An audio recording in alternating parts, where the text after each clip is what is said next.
نحمده ونستعينه ونستغفره ونؤمن به ونتوكل عليه ونعوذ بالله من شرور أنفسنا ومن سيئات أعمالنا من يهده الله فلا مضل له ومن يضلل فلا هادي له وأشهد أن لا إله إلا الله وحده لا شريك له وأشهد أن سيدنا ومولانا محمدا عبده ورسوله صلى الله تعالى عليه وعلى آله وأصحابه وسلم تسليما كثيرا كثيرا أما بعد.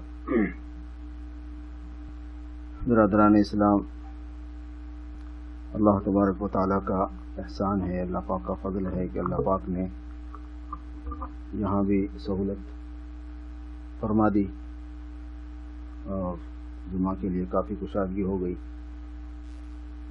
اللہ تعالیٰ جزائے خیر دے ہمارے عبدالرشید صاحب اور ان کی فیملی کو کہ انہوں نے یہ کارپیٹ کا کام سنبھال لیا اور ان کا یہ طریقہ بہت پسند آیا کہ انہوں نے اپنی فیملی کو جمع کر کے سب سے کلیکٹ کر لیا.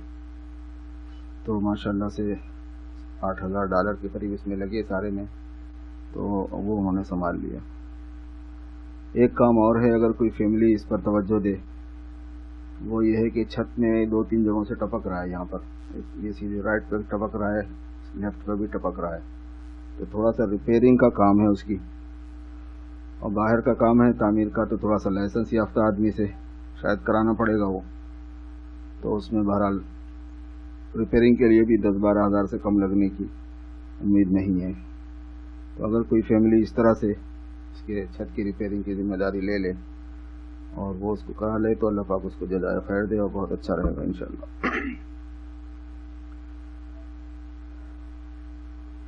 جس موضوع پر گفتگو چل رہی ہے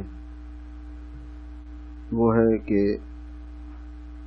ہم اپنی زبان کو آخرت کے ذخیرے کے لیے استعمال کریں. ہماری زبان جو چلتی ہے اس کو حصیدہ کہتے ہیں عربی میں. حصید اصل میں پھل پکنے کے بعد کاٹنے کو کہتے ہیں. جب غلہ پک جاتا ہے تو جو اس کو کاٹا جاتا ہے، پھل توڑا جاتا ہے، غلے کو کاٹا جاتا ہے، تو اس کو حصیدہ کہتے ہیں. تو ہماری زبان جو بولتی ہے تو وہ کچھ غلہ کاٹتی ہے، کچھ پھل کاٹتی ہے. جو چیز کاٹی ہوئی ہے وہ چیز جنت میں بھی پہنچا سکتی ہے اگر وہ جنت کی ہے، جہنم میں بھی پہنچا سکتی ہے اگر وہ جہنم کی. اور یہ مطلب ہے اس جملے کا کہ وَهَلْ يَكُبُّ النَّاسَ عَلَى حَصَائِدِهِمْ وَهَلْ يَكُبُّ النَّاسَ عَلَى مَنَاخِرِهِمْ إِلَّا حَصَائِدُ أَلْسِنَتِهِمْ. لوگوں کو اوندھے منہ جہنم کے اندر گرانے والی چیز ان کی زبان کی کاٹی ہوئی کھیتی ہے. وہ آپ لوگوں کے لیے وہاں بنا دیا ہے جگہ، نہیں بھائی، وہ لائن اسی لیے ہے، جو معذور حضرات ہیں وہ اس پہ بیٹھ جائیں.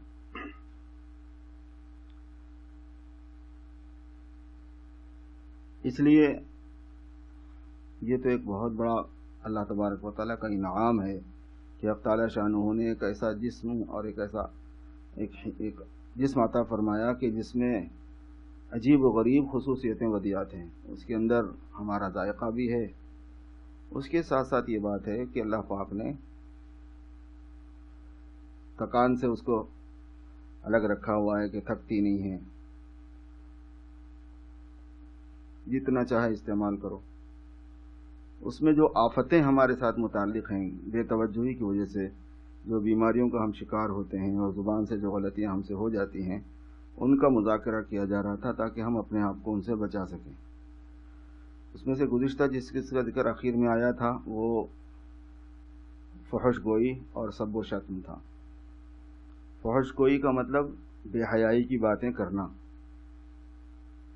بے حیائی کی بات کی کیوں جاتی ہے کہ بے حیائی کے کام سے جیسے آدمی لطف اندوز ہوتا ہے، بے حیائی کی بات سے بھی ایسے ہی لطف اندوز ہوتا ہے. تو جیسے بے حیائی کا کام اگر وہ شریعت میں ایسی چیز رکھی ہوئی ہے کہ اس کی شریعت میں گنجائش ہے تو اس سے لطف اندوز ہونا جائز ہے، ورنہ جائز نہیں ہے. یہی کیفیت زبان کی ہے. اس لیے ہر وہ بات جس کا اخفا سے تعلق ہے، چھپانے سے تعلق ہے، ہر وہ کام جس کا چھپانے سے تعلق ہے، اللہ نے انسانوں کے ساتھ کچھ چیزیں ایسی رکھی ہوئی ہیں تو ان تمام امور میں اس کو زبان پہ بھی لانے سے گریز کرنا ہے، ورنہ وہ فحش ہو جاتا ہے۔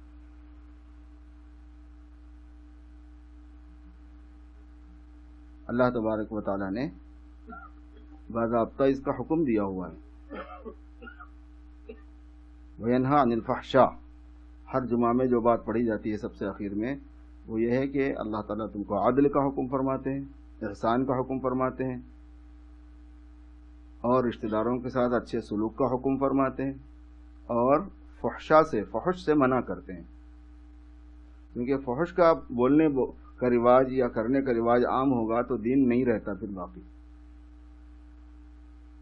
اور منکر سے منع فرماتے ہیں۔ وَيَنْهَا عَنِ الْفَحْشَاءِ وَالْمُنْكَرِ وَالْبَغْيِ، بغاوت اور سرکشی سے منع فرماتے ہیں۔ اسی سے متعلق گالی گلوچ ہے، سب و شتم ہے، برا بھلا کہنا ہے۔ حضور صلی اللہ علیہ وسلم نے فرمایا کہ یہ بڑا گناہ ہے کہ آدمی اپنے ماں باپ کو گالی دے۔ صحابہ نے عرض کیا کہ اللہ کے رسول صلی اللہ علیہ وسلم، کون اپنے ماں باپ کو گالی دے گا؟ فرمایا کہ تم کسی کے ماں باپ کو گالی دو گے تو وہ پلٹا کے تمہارے ماں باپ کو دے گا، اور یہ تمہارے ماں باپ کو گالی جو دوسرا بندہ دے گا اس کا سبب تم ہی بنے ہو، تمہارے دینے کی وجہ سے اس نے دی، لہذا تم نے ہی اپنے ماں باپ کو گالی دی۔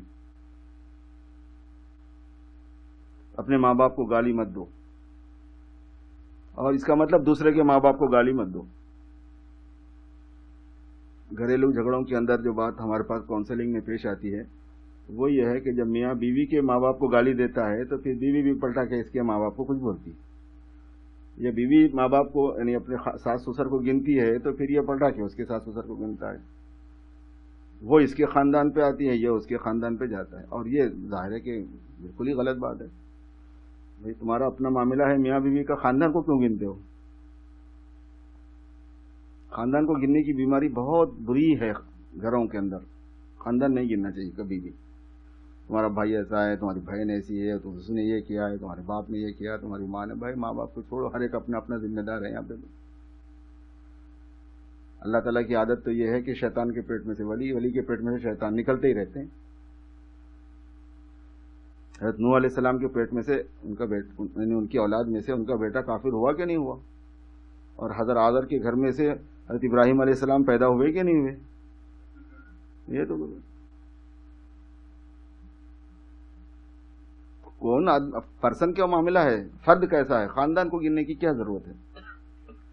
تو گالی گلوچ سے منع کیا گیا ہے اسلام میں کہ تم گالی گلوچ مت کرو۔ سباب المسلم فسوق وقتالہ کفر، مسلمان کو گالی دینا فسق ہے اور اس کو قتل کرنا کفر ہے۔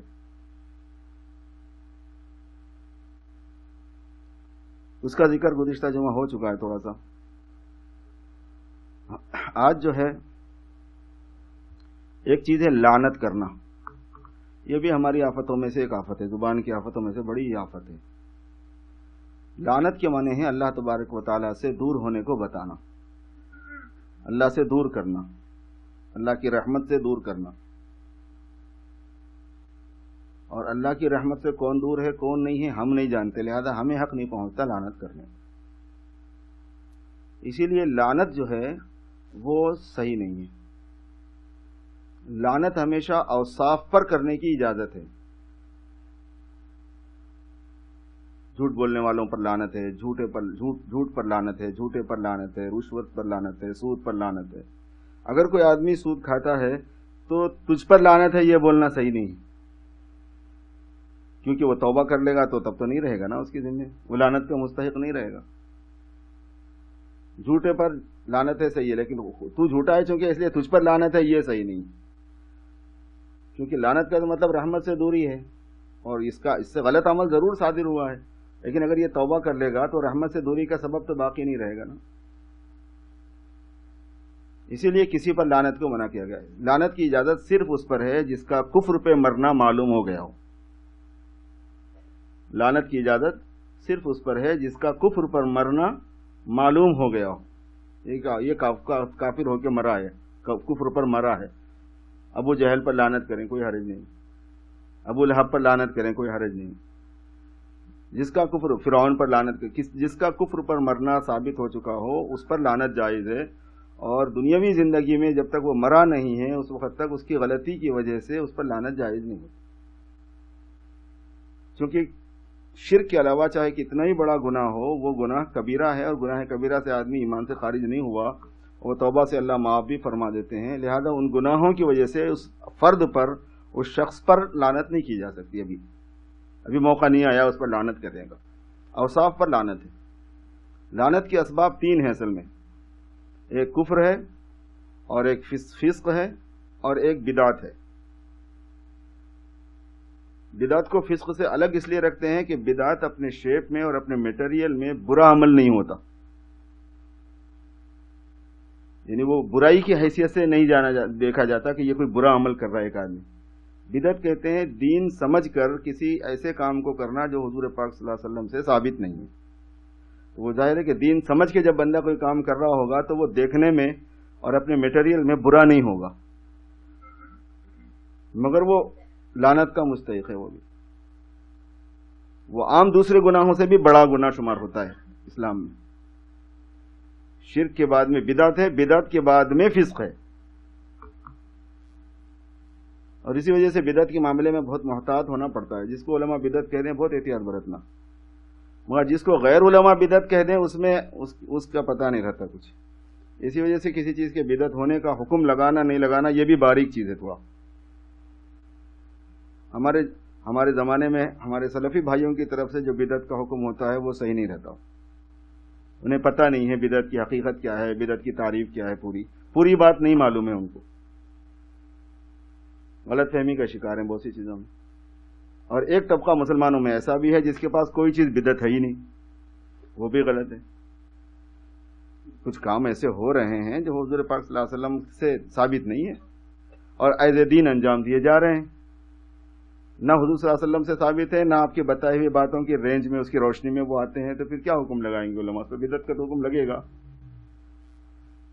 اور ایک غلط فہمی کا سبب وہ اور ہوتا ہے، وہ یہ کہ جو کام کسی زمانے میں بدعت ہو جائیں ضروری نہیں ہے کہ وہ جب شروع ہوئے تھے جب بھی بدعت ہوں. یہ غلط فہمی اصل ہوتی ہے. اس زمانے میں جن چیزوں پر علماء بدعت کا حکم لگاتے ہیں اپنے اسٹارٹنگ میں وہ بدعت نہیں تھے. یہ ہے اصل غلط فہمی کا سبب. پہلے وہ ایک معمول کی حیثیت سے، مسلمانوں کو دین پر لگانے کی حیثیت سے، کام کرانے کی حیثیت سے رائج تھے. وہ بزرگوں کے طریق میں رائج تھا. وہ شبہ یہی ہوتا ہے کہ وہ بزرگوں سے ثابت ہے لہذا یہ بدعت کیسے ہو جائے گا. نہیں بھائی، اس وقت نہیں تھا، اس وقت ایسا نہیں ہوتا تھا، اس کا طریقہ کار دوسرا تھا. اس وقت تک اس میں یہ چیزیں شامل نہیں ہوئی تھیں.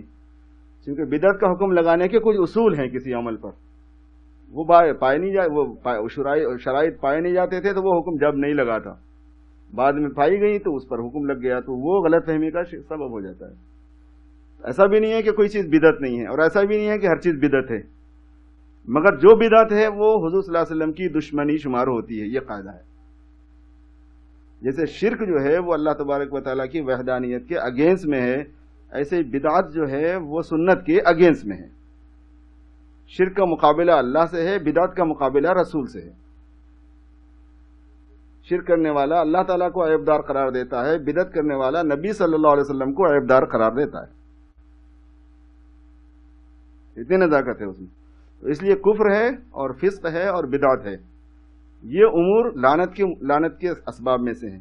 مگر یہ جو اعمال ہیں 3 قسم کے، یہ عمل پر لعنت کی جائے گی، آدمی پر لعنت نہیں کی جائے گی جب تک کہ اس کا کفر پر مرنا ثابت نہ ہو. اور جانور پر بھی نہیں کی جائے گی، سواری پر بھی نہیں کی جائے گی، گھر پر بھی نہیں کی جائے گی، حتیٰ کہ زمین پر، پہاڑ پر نہیں کی جائے گی. نہ انسانوں پر، نہ حیوانات پر، نہ جمادات پر لعنت کسی پر نہیں کی جائے گی. کیونکہ ہمیں تو نظر نہیں آتا، اس وجہ سے اندازہ نہیں ہوتا، لیکن جناب رسول اللہ صلی اللہ علیہ وسلم ان چیزوں کو دیکھتے تھے تو آپ کے زمانے میں ایسے باتیں سامنے آتی تھیں کہ کوئی حد نہیں. ایک اونٹنی نے ایک عورت کو ستایا، اوپر بیٹھ کے جا رہی تھی وہ، اس نے اس کو تنگ کیا، اس نے اس پر لعنت کر دی، اس پر خدا کی لعنت. آپ صلی اللہ علیہ وسلم نے فرمایا کہ سامان اس کا فوراً اتار لو اور اتر جاؤ اس پہ سے، اس واسطے کہ اس پر لعنت پڑ چکی ہے، اب اگر کوئی اس پہ بیٹھے گا تو گرفتار مصیبت ہوگا.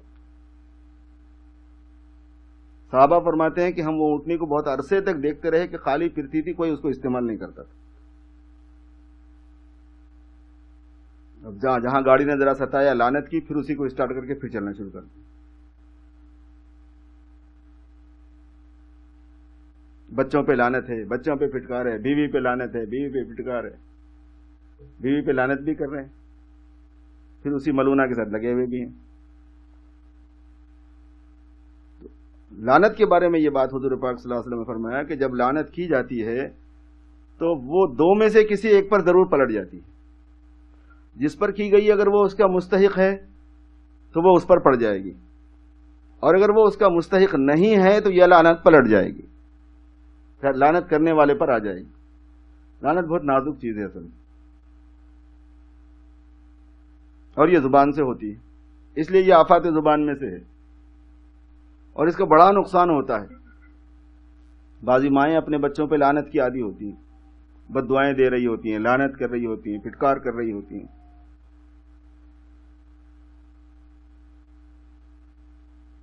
لفظ لعنت ہی چھوڑ دینا چاہیے.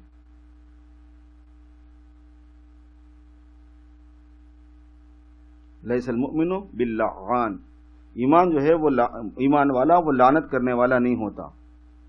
ولا الطاعان، اور نہ تانا دینے والا ہوتا ہے.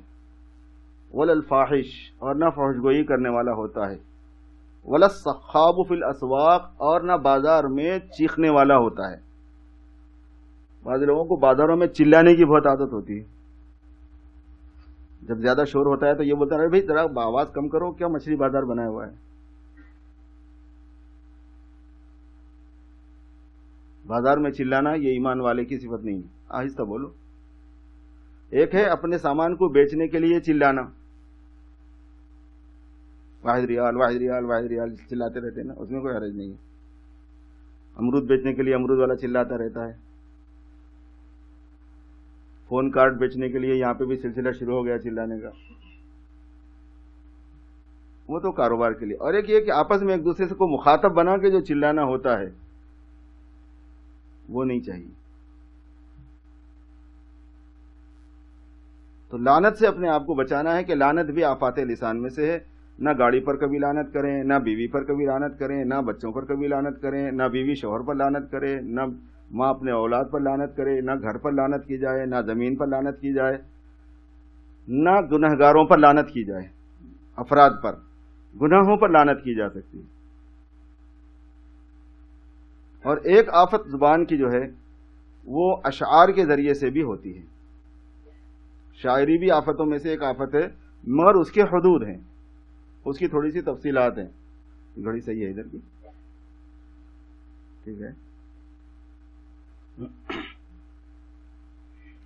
اشعار میں یہ بات ہے کہ اچھا شعر اچھا ہے اور برا شعر برا ہے. اشعار میں اچھائی بھی ہوتی ہے، برائی بھی ہوتی ہے. اور ویسے شاعری کا زیادہ ذوق رکھنا یہ اسلام میں پسند نہیں کیا گیا ہے. ایک ہے بے تکلف بغیر کسی اہتمام کے شاعری ہو جانا، مزاج ہی ایسا ہے. بہت سے اولیاء اللہ کے اندر شاعری بہت تھی، صحابہ میں بھی شاعر تھے. اور ایک یہ ہے کہ سر پہ سمانا اس کا اور باضابطہ شاعری کرنا تکلف کر کے، اس کو زیادہ پسند نہیں کیا جاتا. کیونکہ قرآن پاک میں ہے وَالشُّعَرَاءُ يَتَّبِعُونَ الْغَاوُونَ أَلَمْ تَرَ أَنَّهُمْ فِي كُلِّ وَادٍ يَهِيمُونَ. دیکھتے نہیں آپ شعراء کو کہ کیسے بھٹکتے پھرتے ہیں اور ہر جنگل کے اندر حیران اور سرگردان رہتے ہیں. کیونکہ معانی کے جنگل میں، تصورات کے جنگل میں، خیالات کے جنگل میں حیرانی اور سرگردانی شاعروں کا کام ہے. طارت خانے میں سے نکل رہے نہیں شاعر صاحب، نکل رہے، نکلنے کے دماغ چل رہا تھا ایک شعر کی طرف، وہ سوچ میں بیٹھ گئے وہاں پہ. تو شاعری بھی جو ہے یہ مصیبت ہے زبان کی، آفات لسان میں سے ہے. مگر اچھا شعر اچھی بات ہے اور برا شعر برا ہے. اگر کسی میں کوئی صفت موجود ہے اور اس کو شعر میں بیان کیا جائے تو وہ صحیح ہے، اور اس میں تھوڑا مبالغہ کیا جائے تو بھی صحیح ہے. کیونکہ شاعری کی بنیاد مبالغے پر ہے.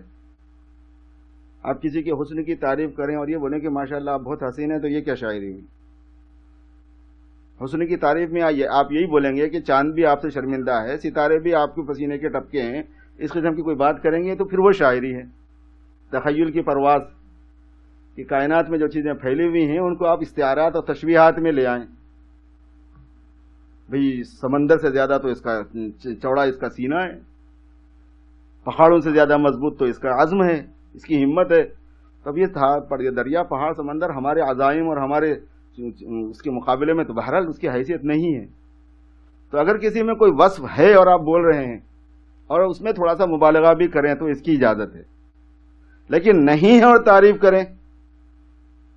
ہے بخیل لیکن ملا دیا اس کو حاتم طائی سے، تو پھر یہ صحیح نہیں ہوتا. تعریف کے اندر، شاعری کے اندر ایک بات ہے. قرآن پاک میں یہ فرمایا گیا کہ وَالشُّعَرَاءُ يَتَّبِعُونَ الْغَاوُونَ أَلَمْ تَرَ أَنَّهُمْ فِي كُلِّ وَادٍ يَهِيمُونَ وَأَنَّهُمْ يَقُولُونَ مَا لَا يَفْعَلُونَ.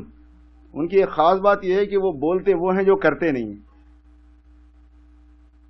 شاعر عام طور پر جو ہے نا، وہ جو بولنے والا ہوتا ہے اس کو کرنے کی عادت نہیں ہوتی زیادہ، اور جو کرنے کا عادی ہوتا ہے وہ بولنے کا عادی نہیں ہوتا. ہمارے یہاں مثل مشہور ہے نا اردو میں کہ جو بادل گرجتے زیادہ ہیں پھر وہ برستے نہیں، جو کتا بھونکتا زیادہ ہے وہ کاٹتا نہیں. مشہور ہے اس طرح کی چیزیں. وَأَنَّهُمْ يَقُولُونَ مَا لَا يَفْعَلُونَ. جب مسلمانوں کے پاس کرنے کے لیے کچھ نہیں رہا، حوصلے ان کے چھوٹے ہو گئے تو ان کی بلند پروازیاں آسمانوں پہ چلی گئی خیالات کے اندر، ہم تو. مگر قرآن پاک میں استثناء فرمایا گیا إِلَّا الَّذِينَ آمَنُوا وَعَمِلُوا الصَّالِحَاتِ وَذَكَرُوا اللَّهَ كَثِيرًا. مگر وہ شعراء جو ایمان والے ہیں اور عمل صالح کرنے والے ہیں اور کثرت سے ذکر کرنے والے ہیں. شاعر اگر کثرت سے ذکر کرنے والا ہے، ذاکر ہے، تو ظاہر ہے کہ اس کی شاعری کے اندر وہ انوارات آئیں گے، وہی باتیں آئیں گی جو اللہ کو راضی کرنے والی ہوں گی. اسلام میں بڑے شاعر پیدا ہوئے. شاعر مشرق علامہ اقبال ایسے ان کے اشعار ہیں. اولیاء اللہ میں بڑے گزرے، صحابہ میں گزرے. حضرت حسان ابن ثابت مشہور شاعر صحابی ہیں. حضور پاک صلی اللہ علیہ وسلم ممبر پر ان کو بٹھا کے اشعار سنتے تھے اور فرماتے تھے کہ تم جواب دو اسلام کی طرف سے. وہ واحد شخص ہیں جو حضور کی موجودگی میں ممبر پر چڑھے ہیں، ورنہ کسی کوئی نہیں چڑھا ہے. إِلَّا الَّذِينَ آمَنُوا وَعَمِلُوا الصَّالِحَاتِ وَذَكَرُوا اللَّهَ كَثِيرًا. اللہ کا ذکر کرنے والے ہوں. وَانتَصَرُوا مِن بَعْدِ مَا ظُلِمُوا، اور مظلوم ہونے کی وجہ سے حمایت میں بول رہے ہوں. وَانتَصَرُوا مِن بَعْدِ مَا ظُلِمُوا، مظلومیت کی وجہ سے حمایت میں بول رہے ہوں. پھر ایسے شاعروں کو اجازت ہے. قرآن پاک میں اس کا استثناء کیا گیا ہے. مگر ایک عام کامن بات ذہن میں رکھنے کی وہ یہ ہے کہ شعر گوئی بھی زبان کی آفتوں میں سے ہے، جبکہ اس کی حدود کی رعایت نہ کی جائے. ظاہر ہے کہ حدود تو اس کے تھوڑے سے پھیلے ہوئے ہیں. انشاءاللہ پھر کبھی ذکر کیے جائیں گے. جنہوں نے سنتیں نہیں پڑھی ہیں وہ سنتیں پڑھ لیں.